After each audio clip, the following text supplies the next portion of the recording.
армысыздар, сіздермен бірге Микко Геймс арнасы. Бүгін біз Макс KZ'ге пиар жасайтын боламыз. Бұл Макс KZ'те өте топ видеолар бар. Мынаны 1 сағат бұрын ғана істеді.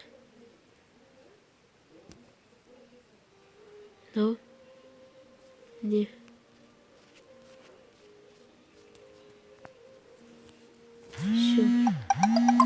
Бұда бар болған 4 видео бар. 20 подписчикке жеткізіп